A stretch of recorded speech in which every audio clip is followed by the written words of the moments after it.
जय श्री कृष्ण।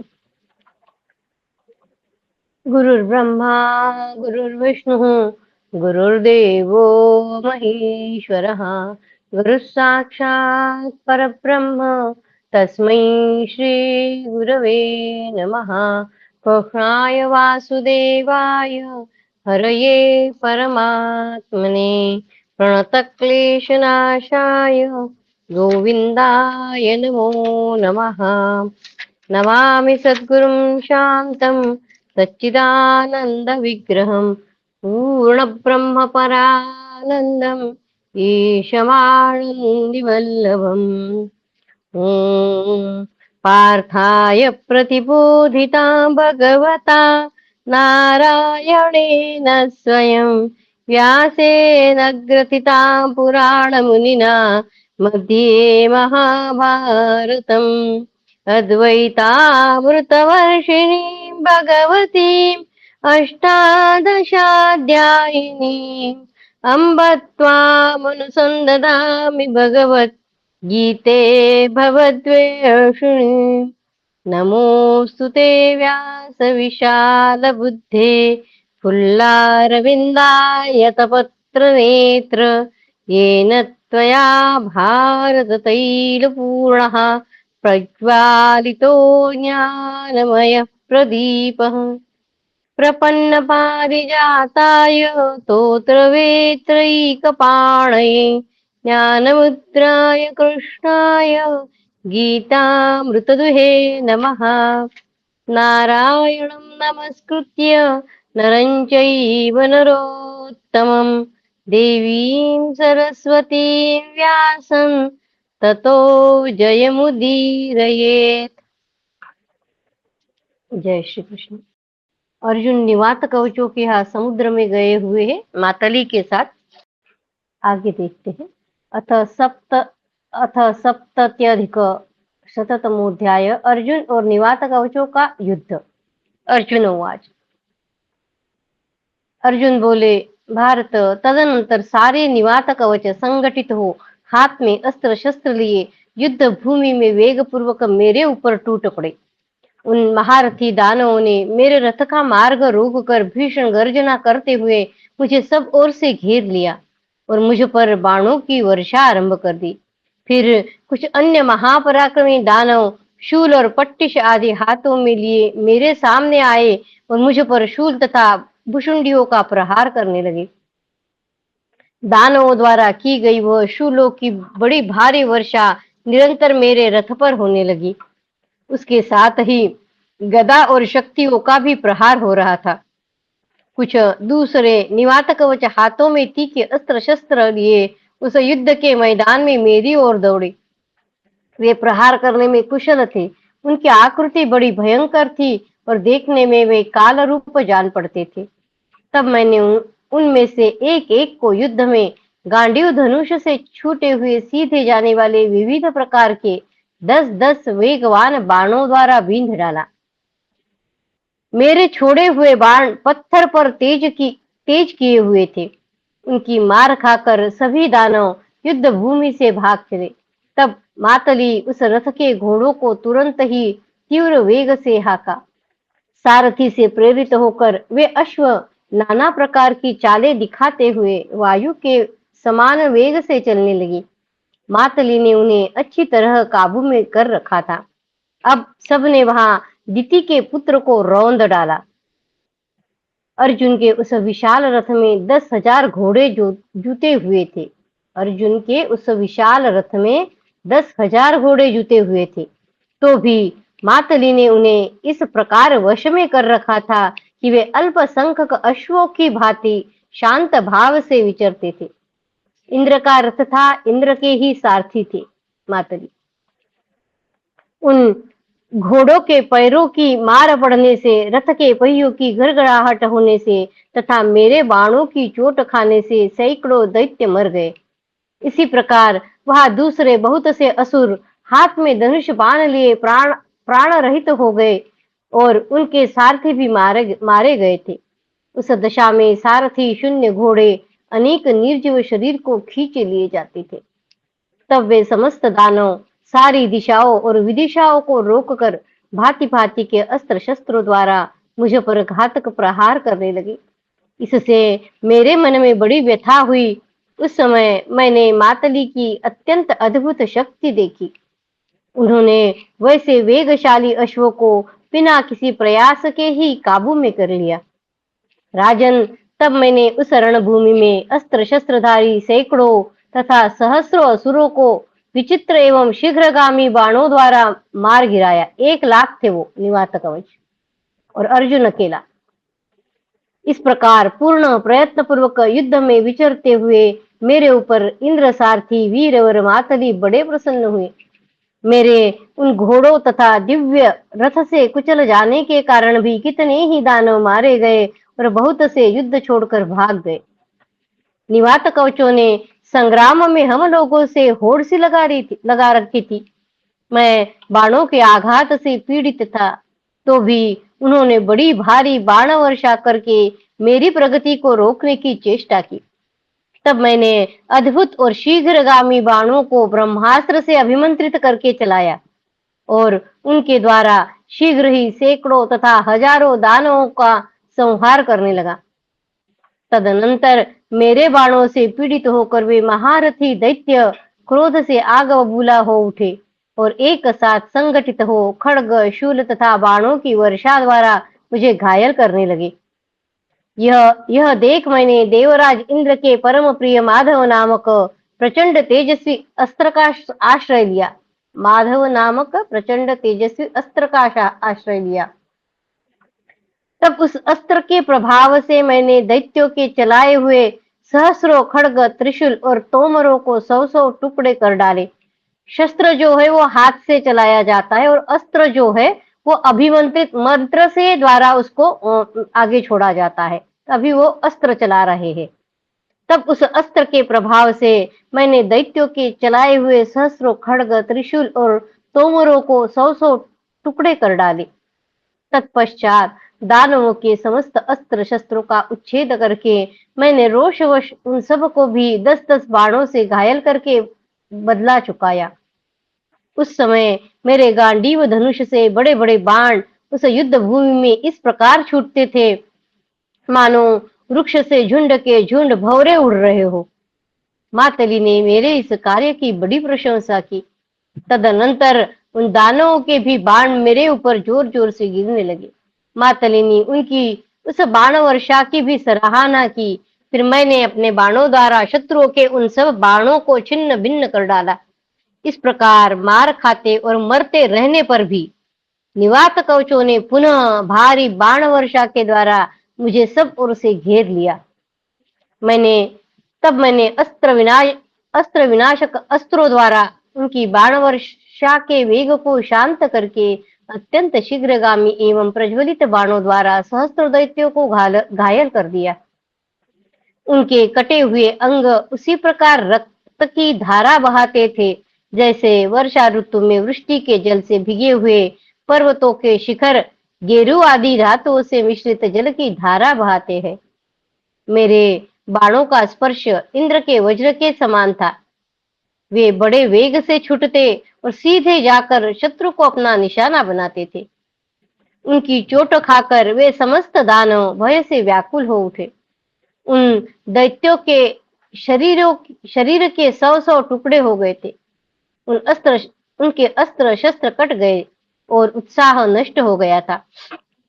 ऐसी अवस्था में निवात कवचों ने मेरे साथ माया युद्ध आरंभ कर दिया। इति श्री महाभारते वन पर्वणि निवात कवच युद्ध पर्वणि सप्तति अधिक शततमोऽध्यायः। कृष्णाय वासुदेवाय हरये परमात्मने प्रणतक्लेशनाशाय गोविन्दाय नमो नमः। ओम नमो भगवते वासुदेवाय। ओम नमो भगवते वासुदेवाय। अथ 1सप्तति अधिक शततमोऽध्यायः। दानवों के मायामय युद्ध का वर्णन। अर्जुन बोले, महाराज, तदनंतर चारों ओर से पत्थरों की बड़ी भारी वर्षा आरंभ हो गई।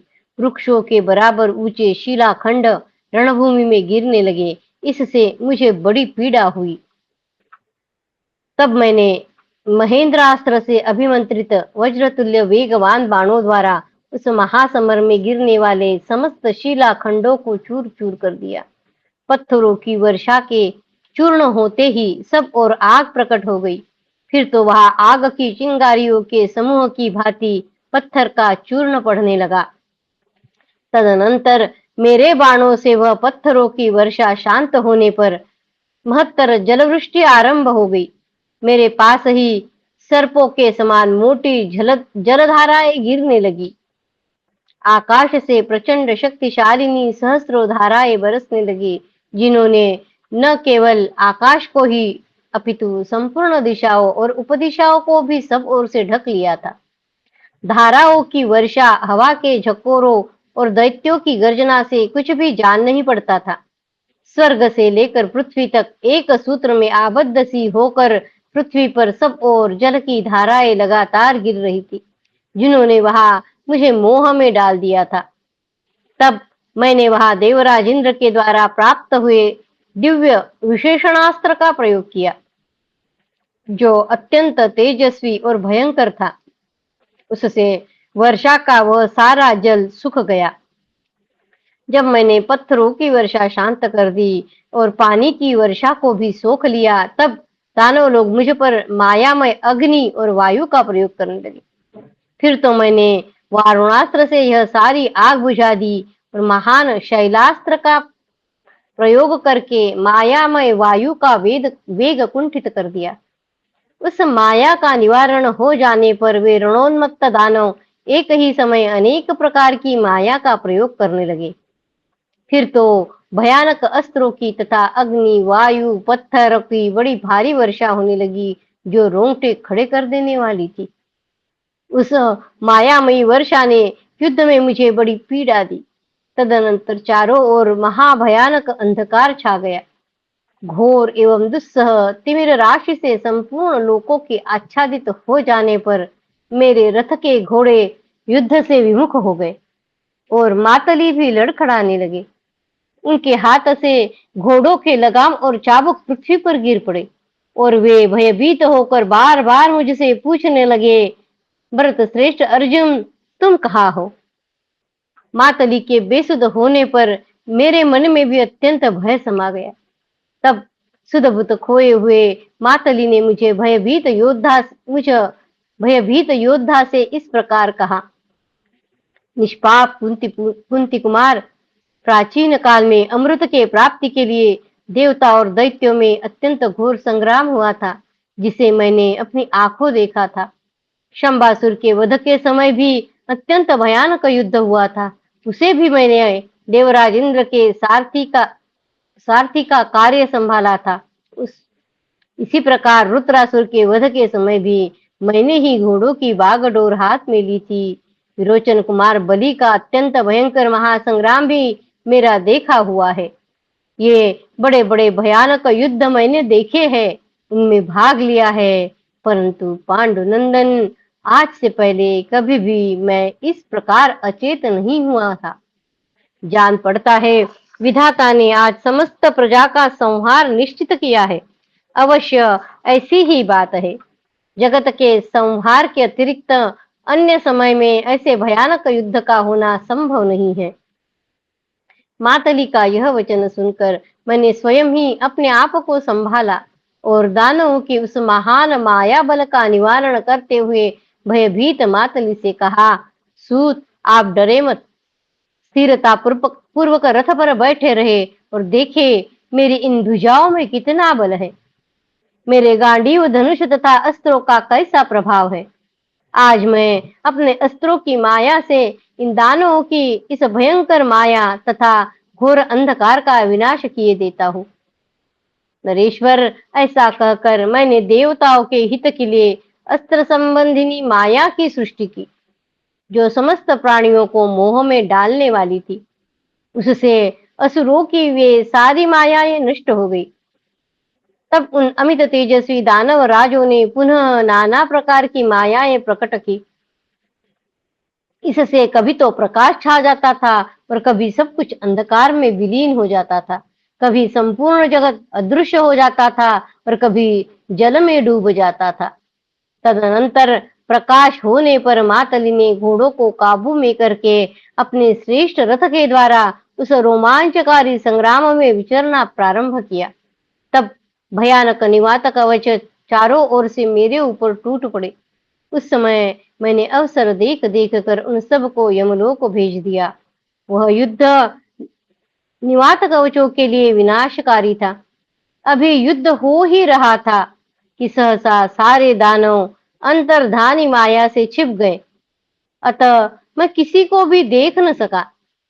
इति श्री महाभारते वन पर्वणि निवात कवच युद्ध पर्वणि माया युद्धे एक सप्तति अधिक शततमोऽध्यायः। कृष्णाय वासुदेवाय हरये परमात्मने प्रणतक्लेशनाशाय गोविन्दाय नमो नमः।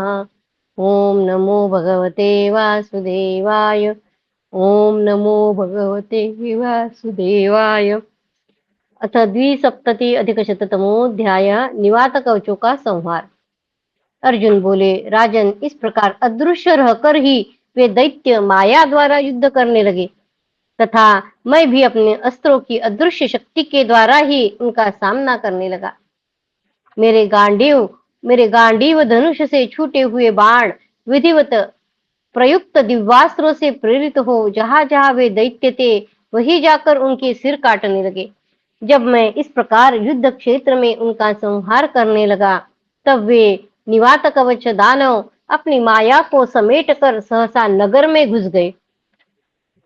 दैत्यों के भाग जाने से जब वहां सब कुछ स्पष्ट दिखाई देने लगा तब मैंने देखा लाखों दानव वहां मरे पड़े थे।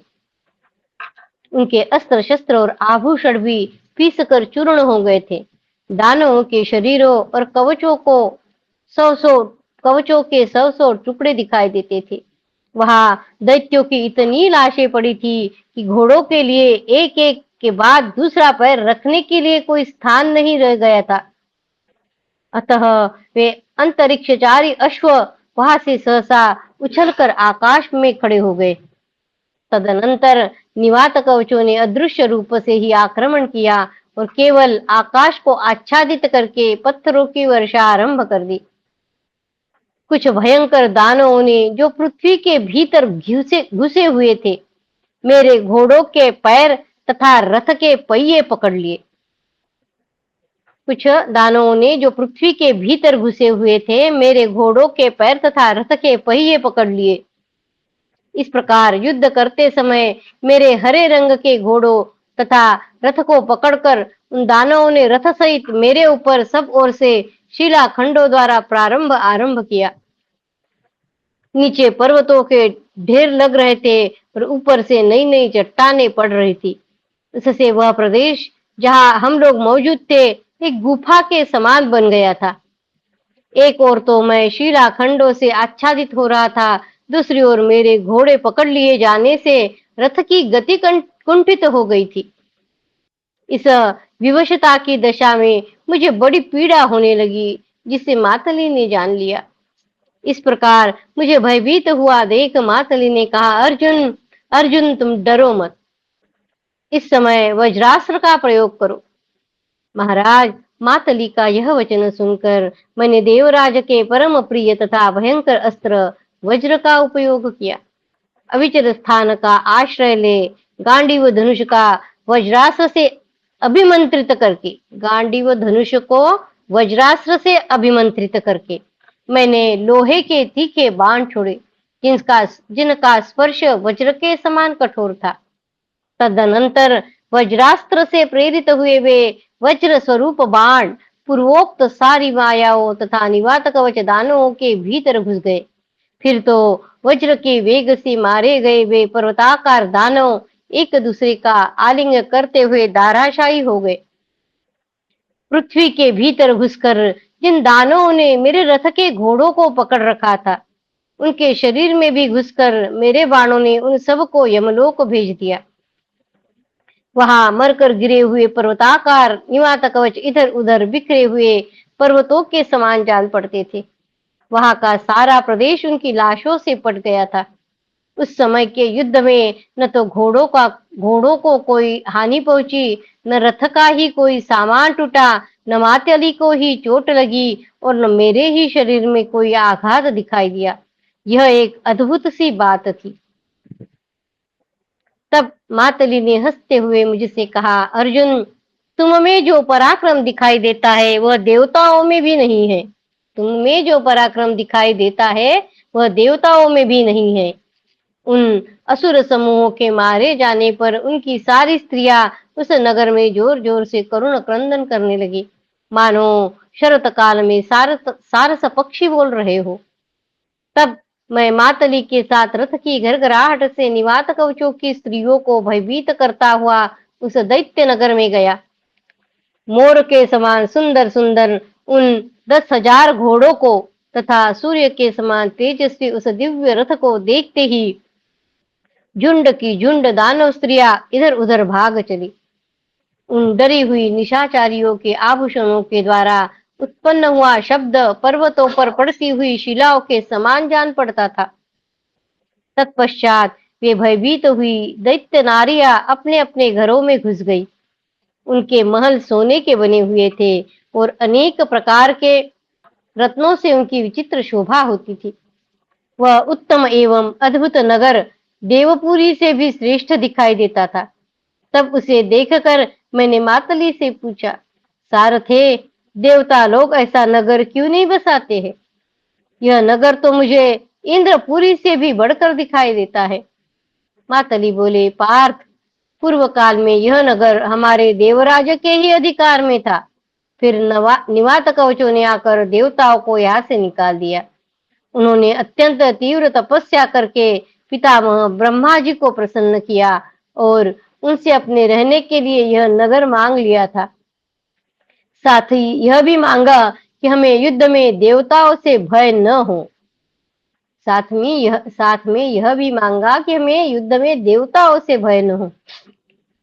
तब इंद्र ने भगवान ब्रह्मा जी से इस प्रकार निवेदन किया, प्रभो, अपने और हमारे हित के लिए आप ही इन दानवों का अंत कीजिए।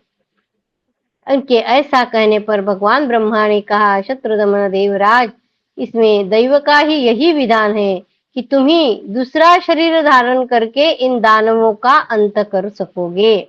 ब्रह्मा जी ने कहा, यह दैव का विधान है कि तुम इंद्र दूसरा शरीर धारण करके, यानी अर्जुन पुत्र है ना, इंद्र पुत्र है अर्जुन, इसलिए यही विधान है कि तुम ही दूसरा शरीर धारण करके इन दानवों का अंत कर सकोगे।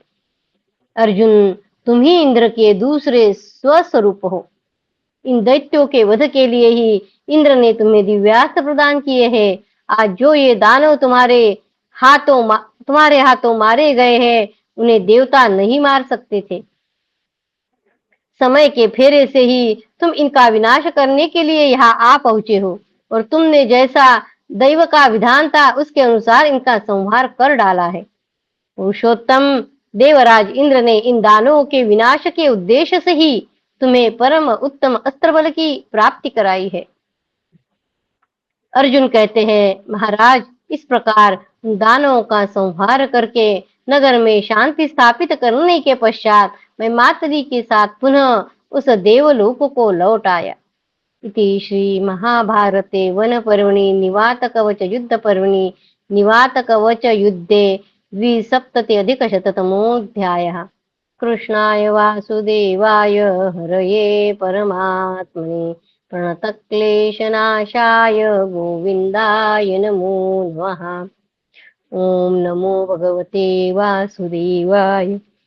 ओम नमो भगवते वासुदेवाय।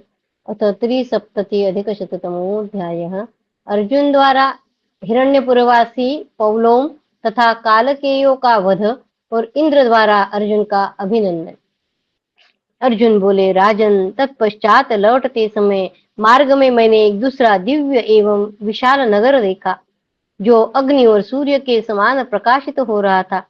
वह अपने निवासियों की इच्छा के अनुसार सर्वत्र आ जा सकता था। नगर विचित्र रत्नमय वृक्ष और मधुर स्वर में बोलने वाले पक्षी उस नगर की शोभा बढ़ाते थे। पवलोम और कालकंज नामक दानव सदा प्रसन्नता पूर्वक वहां निवास करते थे। उस नगर में ऊंचे ऊंचे गोपुरों सहित सुंदर अट्टालिकाएं सुशोभित थी। उसमें चारों दिशाओं में एक एक करके 4 फाटक लगे हुए थे। शत्रुओं के लिए उस नगर में प्रवेश पाना अत्यंत कठिन था। सब प्रकार से सब प्रकार के रत्नों से निर्मित वह दिव्य नगर अद्भुत दिखाई देता था। फल और फूलों से भरे हुए सर्व रत्नमय वृक्ष नगर को सब ओर से घेरे हुए थे तथा वह नगर दिव्य एवं अत्यंत मनोहर पक्षियों से युक्त था। सदा प्रसन्न रहने वाले बहुत से असुर गले में सुंदर माला धारण किए और हाथ में शूल, पृष्टि, मुसल, धनुष तथा मुद्गर आदि अस्त्र शस्त्र लिए सब ओर से घेर कर उस नगर की रक्षा करते थे। राजन, दैत्यों के उस अद्भुत दिखाई देने वाले नगर को देखकर मैंने मातली से पूछा, सारथे, यह कौन सा अद्भुत नगर है? मातली ने कहा, पार्थ, दैत्य कुल की कन्या पुलोमा तथा महान असुर वंश की कन्या कालका, उन दोनों ने 1000 दिव्य वर्षों तक बड़ी भारी तपस्या की। पुलोमा और कालका। तदनंतर तपस्या पूर्ण होने पर भगवान ब्रह्मा जी ने उन दोनों को वर दिया। उन्होंने यही वर मांगा कि हमारे पुत्रों का दुख दूर हो जाए, हमारे पुत्रों का दुख दूर हो जाए। राजेंद्र, उन दोनों ने यह भी प्रार्थना की कि हमारे पुत्र देवता, राक्षस तथा नागों के लिए भी अवध्य हो। इनके रहने के लिए एक सुंदर नगर होना चाहिए जो अपने महान प्रभापुंज से जगमगा रहा हो। वह नगर विमान की भांति आकाश में विचरने वाला होना चाहिए। उसमें सब प्रकार के रत्नों का संचय रहना चाहिए। देवता, महर्षि, यक्ष, गंधर्व, नाग, असुर तथा राक्षस कोई भी उसका विध्वंस न कर सके। वह नगर समस्त मनोवांछित गुणों से संपन्न, शोक शून्य तथा रोग आदि से रहित होना चाहिए। ब्रह्मा जी ने कालकेयों के लिए, उसका नाम क्या था उनका, कालका के पुत्र और पुलोमा के पुत्र, ब्रह्मा जी ने कालकेयों के लिए वैसे ही नगर का निर्माण किया था। वह यही आकाशचारी दिव्य नगर है जो सर्वत्र विचरता है। इसमें देवताओं को प्रवेश नहीं है। वीरवर, इसमें पौलोम और कालकंज नामक दानव ही निवास करते हैं। यह विशाल नगर हिरण्यपुर के नाम से विख्यात है। कालकेय तथा पौलोम नामक महान असुर इसकी रक्षा करते हैं। राजन, ये वे ही दानव हैं जो संपूर्ण देवताओं से अवध्य रहकर उद्वेग तथा उत्कंठा से रहित हो यहाँ प्रसन्नता पूर्वक निवास करते हैं। पूर्व काल में ब्रह्मा जी ने मनुष्य के हाथ से इनकी मृत्यु निश्चित की थी। पूर्व काल में ब्रह्मा जी ने मनुष्य के हाथ से इनकी मृत्यु निश्चित की थी। कुंती कुमार, ये कालकंज और पौलोम अत्यंत बलवान तथा दुर्धर्ष है। तुम युद्ध में वज्रास्त्र के द्वारा इनका भी शीघ्र ही संहार कर डालो। अर्जुन बोले, राजन, उस हिरण्यपुर को देवताओं और असुरों के लिए अवध्य जानकर मैंने मातली से प्रसन्नता पूर्वक कहा, आप यथाशीघ्र इस नगर में अपना रथ ले चलिए, जिससे देवराज के द्रोहियों को मैं अपने अस्त्रों द्वारा नष्ट कर डालूं। जो देवताओं से द्वेष रखते हैं उन पापियों को मैं किसी प्रकार मारे बिना नहीं छोड़ सकता। जो देवताओं से द्वेष रखते हैं उन पापियों को मैं किसी प्रकार मारे बिना नहीं छोड़ सकता। अर्जुन मातली से कह रहे हैं।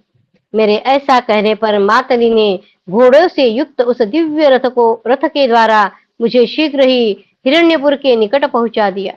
मुझे देखते ही विचित्र वस्त्र आभूषणों से विभूषित वे दैत्य कवच पहनकर अपने रथों पर जा बैठे और बड़े वेग से मेरे ऊपर टूट पड़े।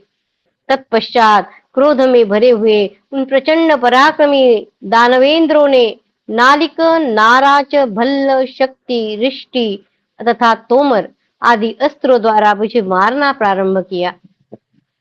राजन, उस समय मैंने विद्या बल का आश्रय लेकर महती बाण वर्षा के द्वारा उनके अस्त्र शस्त्रों की भारी बौछार को रोका और युद्ध भूमि में रथ के विभिन्न पैतरे बदलकर विचरते हुए उन सबको मोह में डाल दिया।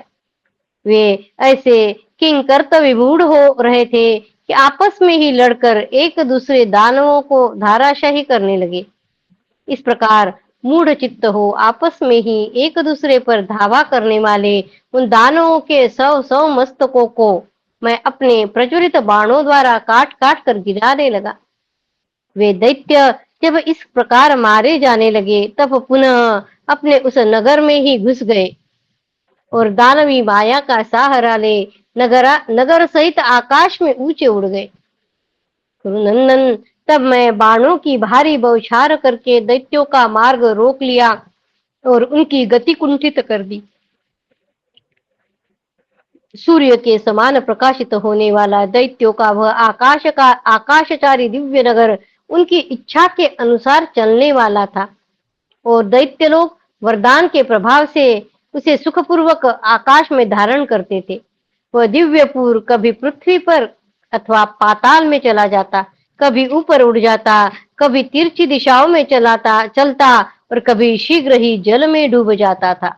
पूरा का पूरा नगर परंतप इच्छानुसार विचरने वाला वह विशाल नगर अमरावती के ही तुल्य था, परंतु मैंने नाना प्रकार के अस्त्रों द्वारा उसे सब ओर से रोक लिया। फिर दिव्यास्त्रों से अभिमंत्रित बाण समूह की वृष्टि करते हुए मैंने दैत्यों सहित उस नगर को क्षत विक्षत करना आरंभ किया। राजन, मेरे चलाए हुए लोह निर्मित बाण सीधे लक्ष्य तक पहुंचने वाले थे। उनसे क्षतिग्रस्त हुआ वह दैत्य नगर तहस नहस होकर पृथ्वी पर गिर पड़ा। लोहे के बने हुए मेरे बाणों का वेग वज्र के समान था। उनकी मार खाकर वे काल प्रेरित असुर चारों ओर चक्कर काटने लगते थे। तदनंतर मातली आकाश में ऊंचे चढ़कर सूर्य के समान तेजस्वी रथ द्वारा उन राक्षसों के सामने गिरते हुए से शीघ्र ही पृथ्वी पर उतरे। उस समय युद्ध की इच्छा से अमरश में भरे हुए उन दानवों के 60,000 रथ मेरे साथ लड़ने के लिए डट गए। 60,000 रथ। यह देख मैंने गरुड़ पंख से सुशोभित तीखे बाणों द्वारा उन सब को घायल करना आरंभ किया, परंतु वे दानव युद्ध के लिए इस प्रकार मेरी ओर चढ़े आ रहे थे मानो समुद्र की लहरें उठ रही हो। तब मैंने यह सोचकर कि मानवोचित युद्ध के द्वारा इन पर विजय नहीं पाई जा सकती, क्रमशः दिव्यास्त्र का प्रयोग आरंभ किया, परंतु विचित्र युद्ध करने वाले वे सहस्रों रथारूढ़ दानव धीरे धीरे मेरे दिव्यास्त्रों का भी निवारण करने लगे। वे महान बलवान तो थे ही, रथ के विचित्र पैतरे बदल कर रणभूमि में विचर रहे थे। उस युद्ध में मैदान में उनके 100 हजार के झुंड दिखाई देते थे। उनके मस्तकों पर विचित्र मुकुट और पगड़ी देखी जाती थी। उनके कवच और ध्वज भी विचित्र ही थे। वे अद्भुत आभूषणों से विभूषित हो मेरे लिए मनोरंजन की सी वस्तु बन गए थे। उस युद्ध में दिव्यास्त्रों द्वारा अभिमंत्रित बाणों की वर्षा करके भी मैं उन्हें पीड़ित न कर सका, परंतु वे मुझे बहुत पीड़ा देने लगे। वे अस्त्रों के ज्ञाता तथा युद्ध कुशल थे। उनकी संख्या भी बहुत थी। उस महान संग्राम में उन दानवों से पीड़ित होने पर मेरे मन में महान भय समा गया। तब मैंने एकाग्र चित्त हो मस्तक झुकाकर देवाधिदेव महात्मा रुद्र को प्रणाम किया और समस्त भूतों का कल्याण हो ऐसा कहकर उनके महान पाशुपतास्त्र का प्रयोग किया। समस्त भूतों का कल्याण हो ऐसा कहकर उनके महान पाशुपतास्त्र का प्रयोग किया। उसी को रौद्रास्त्र भी कहते हैं। वह समस्त शत्रुओं का विनाश करने वाला है। वह महान एवं दिव्य पाशुपतास्त्र संपूर्ण विश्व के लिए वंदनीय है। उसका प्रयोग करते ही मुझे एक दिव्य पुरुष का दर्शन हुआ, जिनके 3 मस्तक, 3 मुख, 9 नेत्र तथा 6 भुजाएं थी। उनका स्वरूप बड़ा तेजस्वी था। उनके मस्तक के बाल सूर्य के समान प्रज्वलित हो रहे थे। शत्रुदमन नरेश लपलपाती जीभ वाले बड़े बड़े नाग उन दिव्य पुरुष के लिए चीर बने हुए थे, यानी वस्त्र बने हुए थे। भक्तों पर अनुग्रह करने वाले उन महादेव जी ने सर्पों का ही यज्ञोपवीत धारण कर रखा था। उनके दर्शन से मेरा सारा भय जाता रहा। भरत श्रेष्ठ, फिर तो मैंने उस भयंकर एवं सनातन पाशुपतास्त्र को गांडीव धनुष पर संयोजित करके अमित तेजस्वी त्रिनेत्रधारी भगवान शंकर को नमस्कार किया और उन दानवेंद्रों को विनाश के लिए उन पर चला दिया। उस अस्त्र के छूटते ही उससे सहस्रों रूप प्रकट हो गए। महाराज, मृग, सिंह, व्याघ्र, रीछ, भैंस, नाग, गौ, शरभ, हाथी, वानर, बैल, सुअर, बिलाव, भेड़िए, प्रेत, भ्रुंड, गिद्ध, गरुड़, चमरी गाय, देवता, ऋषि, गंधर्व, पिशाच, यक्ष, देवद्रोही, राक्षस, गुह्यक, निशाचर, मत्स्य, गजमुख, उल्लू, मीन तथा अश्व जैसे रूप वाले नाना प्रकार के जीवों का प्रादुर्भाव हुआ। उन सबके हाथ में भांति भांति के अस्त्र एवं खड्ग थे, अस्त्र शस्त्र एवं खड्ग थे। इसी प्रकार गदा और मुदगर धारण किए हुए बहुत से यातुधान भी प्रकट हुए। इन सब के साथ दूसरे भी बहुत से जीवों का प्राकट्य हुआ, जिन्होंने नाना प्रकार के रूप धारण कर रखे थे। उन सब के द्वारा यह सारा जगत व्याप्त सा हो गया। पाशुपतास्त्र का प्रयोग होते ही कोई 3 मस्तक, कोई 4 दाढ़े, कोई 4 मुख और कोई 4 भुजा वाले अनेक रूपधारी प्राणी प्रकट हुए, जो मांस, मेदा, वसा और हड्डियों से संयुक्त थे। उन सब के द्वारा गहरी मार पड़ने से वे सारे दानव नष्ट हो गए।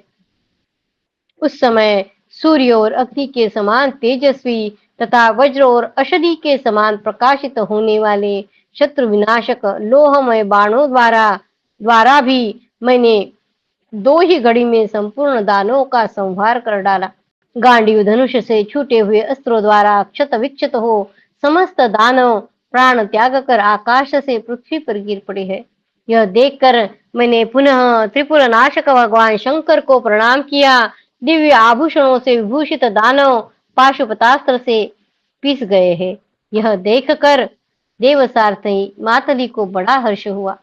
जो कार्य देवताओं के लिए भी दुष्कर और असह्य था, वह मेरे द्वारा पूरा हुआ देख इंद्र सारथी मातली ने मेरा बड़ा सम्मान किया और अत्यंत प्रसन्न हो हाथ जोड़कर कहा, अर्जुन, आज तुमने वह कार्य कर दिखाया है जो देवताओं और असुरों के लिए भी असाध्य था।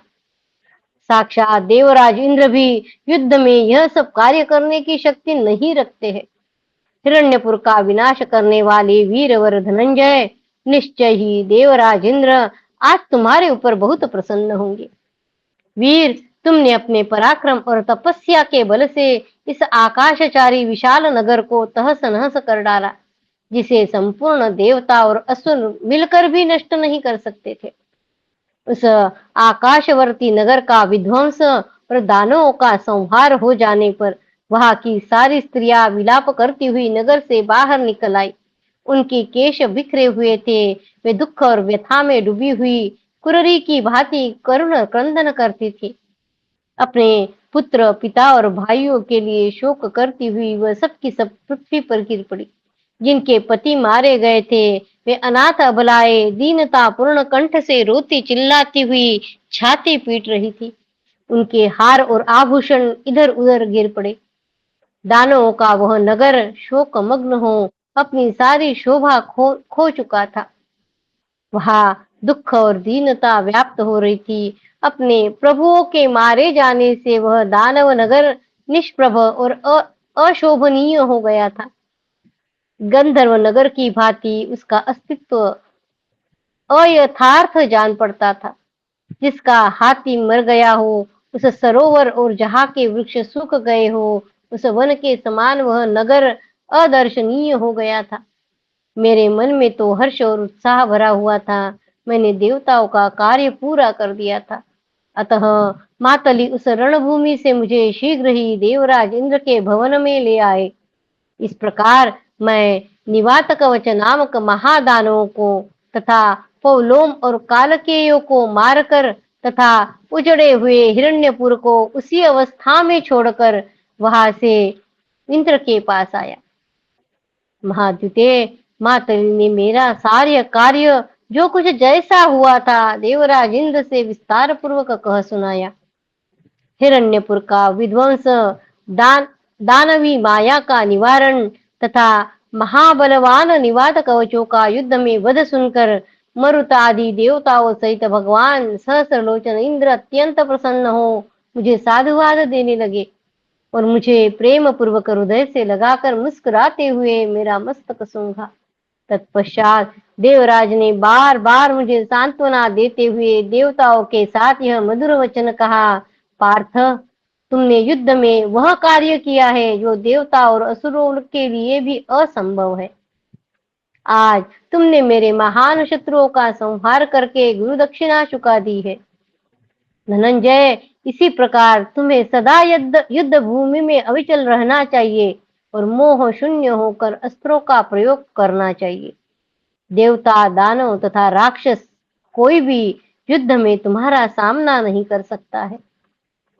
यक्ष, असुर, गंधर्व, पक्षी तथा नाग भी तुम्हारे सामने नहीं टिक सकते।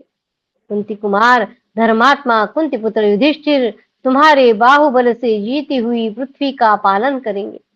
इति श्री महाभारते वन पर्वणि निवात कवच युद्ध पर्वणि हिरण्यपुर दैत्यवधे त्रिसप्तति अधिक शततमोऽध्यायः। कृष्णाय वासुदेवाय हरये परमात्मने प्रणतक्लेशनाशाय गोविन्दाय नमो नमः। ओम नमो भगवते वासुदेवाय। ओम नमो भगवते वासुदेवाय।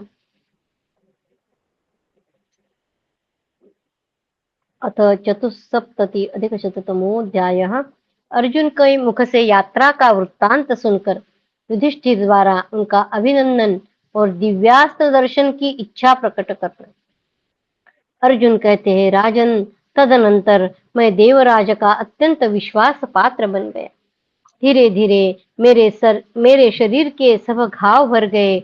एक दिन देवराज इंद्र ने मेरा हाथ पकड़कर कहा, भरत नंदन, तुमने सब दिव्यास्त्र विद्यमान है, भूमंडल का कोई भी मनुष्य तुम्हें पराजित नहीं कर सकता। बेटा, भीष्म, द्रोण, कृपाचार्य, कर्ण तथा राजाओं सहित शकुनी, ये सब के सब संग्राम में खड़े होने पर तुम्हारी 16वीं कला के बराबर भी नहीं हो सकते। उन देवेश्वर इंद्र ने स्वयं मेरे शरीर की रक्षा करने वाला वह अभेद्य दिव्य कवच और स्वर्णमयी माला मुझे दी। फिर उन्होंने बड़े जोर की आवाज करने वाला यह देवदत्त नामक शंख प्रदान किया। स्वयं देवराज इंद्र ने ही यह दिव्य किरीट मेरे मस्तक पर रखा था। तत्पश्चात देवराज ने मुझे ये मनोहर एवं विशाल दिव्य वस्त्र तथा दिव्य आभूषण दिए। इस प्रकार सम्मानित होकर मैं उस पवित्र इंद्र भवन में गंधर्व कुमारों के साथ सुखपूर्वक रहने लगा। तदनंतर देवताओं सहित इंद्र ने प्रसन्न होकर मुझसे कहा, अर्जुन, अब तुम्हारे जाने का समय आ गया है, क्योंकि तुम्हारे भाई तुम्हें बहुत याद करते हैं। इस प्रकार द्यूत जनित कलह का स्मरण करते हुए मैंने इंद्र भवन में 5 वर्ष व्यतीत की है। इसके बाद इस गंधमादन की शाखाभूत इस पर्वत के शिखर पर भाइयों सहित आपका दर्शन किया है। युधिष्ठिर बोले, धनंजय, बड़े सौभाग्य की बात है कि तुमने दिव्यास्त्र प्राप्त कर लिए। यह भी भाग्य की बात है कि तुमने देवताओं के स्वामी राजराजेश्वर इंद्र को आराधना द्वारा प्रसन्न कर लिया। निष्पाप परंतप, सबसे बड़ी सौभाग्य की बात तो यह है कि तुमने देवी पार्वती के साथ साक्षात भगवान शंकर का दर्शन किया और उन्हें अपनी युद्ध कला से संतुष्ट कर लिया। समस्त लोकपालों के साथ तुम्हारी भेंट हुई, यह भी हमारे लिए सौभाग्य का सूचक है। हमारा अहोभाग्य है कि हम उन्नति के पथ पर अग्रसर हो रहे हैं। अर्जुन, हमारे भाग्य से ही तुम पुनः हमारे पास लौट आए हो। आज मुझे यह विश्वास हो गया है कि हम नगरों से सुशोभित समूची वसुधा देवी को जीत लेंगे। अब धृतराष्ट्र के पुत्रों को भी अपने वश में पड़ा हुआ ही मानते हैं। अब मेरी इच्छा उन दिव्यास्त्र को देखने की हो रही है जिनके द्वारा तुमने उस जिनके द्वारा तुमने उस प्रकार के उन महापराक्रमी निवात कवचों का विनाश किया है। अर्जुन बोले, महाराज, कल सवेरे आप उन सब दिव्यास्त्र को देखिएगा जिनके द्वारा मैंने भयानक निवात कवचों को मार गिराया है। वैशंपायन जी कहते, राजन, इस प्रकार अपने आगमन का वृत्तांत सुनाकर सब भाइयों सहित अर्जुन ने वह रात व्यतीत की। इति श्री महाभारते वन पर्वणि निवात कवच युद्ध पर्वणि अस्त्र दर्शन संकेते चतुस्सप्तति अधिक शततमोऽध्यायः। कृष्णाय वासुदेवाय हरये परमात्मने प्रणतक्लेशनाशाय गोविन्दाय नमो नमः। ॐ नमो भगवते वासुदेवाय। ॐ नमो भगवते वासुदेवाय। अथ पंचसप्तति अधिकशततमोऽध्यायः। नारद आदि का अर्जुन को दिव्यास्त्रों के प्रदर्शन से रोकना। वैशंपायन जी कहते हैं, जन्मेजय, जब वह रात बीत गई तब धर्मराज युधिष्ठिर ने भाइयों सहित उठकर आवश्यक नित्य कर्म पूरे किए। तत्पश्चात उन्होंने भाइयों को सुख पहुंचाने वाले अर्जुन को आज्ञा दी, कुंती नंदन, अब तुम उन दिव्यास्त्रों का दर्शन कराओ जिनसे तुमने दानवों पर विजय पाई है। राजन, तब पांडुनंदन अर्जुन ने देवताओं के दिए हुए उन दिव्य अस्त्रों को दिखाने का आयोजन किया। महातेजस्वी अर्जुन पहले तो विधि पूर्वक स्नान करके शुद्ध हुए, फिर त्रिनेत्रधारी भगवान शंकर और इंद्र को नमस्कार करके उन्होंने वह अत्यंत तेजस्वी दिव्य कवच धारण किया। तत्पश्चात वे पृथ्वी रूप रथ पर आरूढ़ हो बड़ी शोभा पाने लगे। पर्वत ही उस रथ का कुबर था, दोनों पैर ही पहिए थे, पृथ्वी पर खड़े हैं और उसी को रथ की उपमा दी है। पृथ्वी रूपी रथ पर आरूढ़ हो बड़ी शोभा पाने लगे। पर्वत ही उस रथ का कुबर था, दोनों पैर ही पहिए थे और सुंदर बांसों का वन ही त्रिवेणु यानी रथ के अंग विशेष का काम देता था। तदनंतर महाबाहु कुंती नंदन अर्जुन ने एक हाथ में गांडीव धनुष, दूसरे में देवदत्त शंख ले लिया। इस प्रकार विरोचित वेश से सुशोभित हो उन्होंने क्रमशः दिव्यास्त्र को दिखाना आरंभ किया। जिस समय उन दिव्यास्त्र का प्रयोग प्रारंभ होने जा रहा था, उसी समय अर्जुन के पैरों से दबी हुई पृथ्वी वृक्षों सहित कांपने लगी।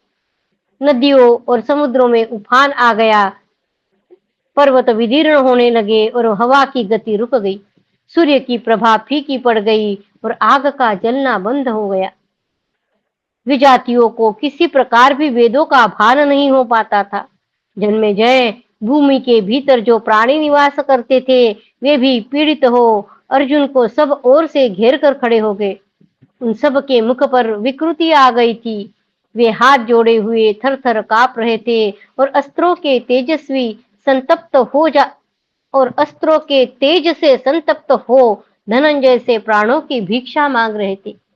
उसी समय ब्रह्मर्षि, सिद्ध महर्षि, समस्त जंगम प्राणी, श्रेष्ठ देवर्षि, देवता, यक्ष, राक्षस, गंधर्व, पक्षी तथा आकाशचारी प्राणी सभी वहां आकर उपस्थित हो गए। इसके बाद ब्रह्मा जी, समस्त लोकपाल तथा भगवान महादेव अपने गणों सहित वहां आए। महाराज, तदनंतर वायुदेव पांडुनंदन अर्जुन पर सब ओर से विचित्र सुगंधित दिव्य मालाओं की वृष्टि करने लगे। राजन, देव प्रेरित गंधर्व नाना प्रकार की गाथाएं गाने लगे और झुंड की झुंड अप्सराएं नृत्य करने लगी। उस समय देवताओं के कहने से देवर्षि नारद अर्जुन के पास आए और उनसे यह सुनने योग्य बात कहने लगे। अर्जुन, अर्जुन, इस समय दिव्यास्त्र का प्रयोग न करो। ये दिव्य अस्त्र किसी लक्ष्य के बिना कदापि नहीं छोड़े जाते। कोई लक्ष्य मिल जाए तो भी ऐसा मनुष्य कभी इनका प्रयोग न करे जो स्वयं संकट में न पड़ा हो। वह संकट में पड़े होंगे तभी उन सारे दिव्यास्त्रों का उपयोग करना है। कोई लक्ष्य मिल जाए तो भी ऐसा मनुष्य कभी इनका प्रयोग न करे जो स्वयं संकट में न पड़ा हो। दुर्नंदन, इन दिव्यास्त्रों का अनुचित रूप में प्रयोग करने पर महान दोष प्राप्त होता है। धनंजय, शास्त्र के अनुसार सुरक्षित रखे जाने पर ही ये अस्त्र सबल और सुखदायक होते हैं, इसमें संशय नहीं है। पांडुपुत्र, उनकी समुचित रक्षा न होने पर ये दिव्यास्त्र तीनों लोकों के विनाश के कारण बन जाते हैं। अतः फिर कभी इस तरह इनके प्रदर्शन का साहस न करना। अजातशत्रु युधिष्ठिर, आप भी इस समय इन्हें देखने का आग्रह छोड़ दे। जब रण क्षेत्र में शत्रुओं का संहार का अवसर आएगा, उस समय अर्जुन के द्वारा प्रयोग में लाए जाने पर इन दिव्यास्त्र का दर्शन कीजिएगा। वैशंपायन जी कहते हैं, नरश्रेष्ठ, इस प्रकार अर्जुन को दिव्यास्त्र के प्रदर्शन से रोककर संपूर्ण देवता तथा अन्य सभी प्राणी जैसे आए थे वैसे लौट गए। कुरुनंदन, उन सब के चले जाने पर सब पांडव द्रौपदी के साथ बड़े हर्ष पूर्वक उसी वन में रहने लगे। इति श्री महाभारते वन पर्वणि निवात कवच युद्ध पर्वणि अस्त्र दर्शने पंचसप्तति अधिक शततमोऽध्यायः। कृष्णाय वासुदेवाय हरये परमात्मने प्रणतक्लेशनाशाय गोविन्दाय नमो नमः। ॐ नमो भगवते वासुदेवाय। ॐ नमो भगवते वासुदेवाय। भव भवे यथा भक्तिः पादयोस्तव जायते, तथा कुरुष्व देवेश नाथस्त्वं नो यतः प्रभो। नाम संकीर्तनं यस्य सर्वपापप्रणाशनं, प्रणामो दुःखशमनस्तं नमामि हरिं परं, तं नमामि हरिं परम्। तदीयं वस्तु गोविन्द तुभ्यमेव समर्पये, तेन त्वदङ्घ्रिकमले रतिं मे यच्छ शाश्वतीम्। ॐ पूर्णमद पूर्णमिदं पूर्णात् पूर्णमुदच्यते, पूर्णस्य पूर्णमादाय पूर्णमेवावशिष्यते। ॐ शान्ति शान्ति शान्तिः। हरि ओम तत्सत्। श्रीकृष्णार्पणमस्तु। श्रीगुरुभ्यो नमः। ज्ञानेश्वर। जय श्री कृष्ण। जय श्री कृष्ण, जय श्री जय राम। श्री कृष्ण। जय श्री कृष्ण।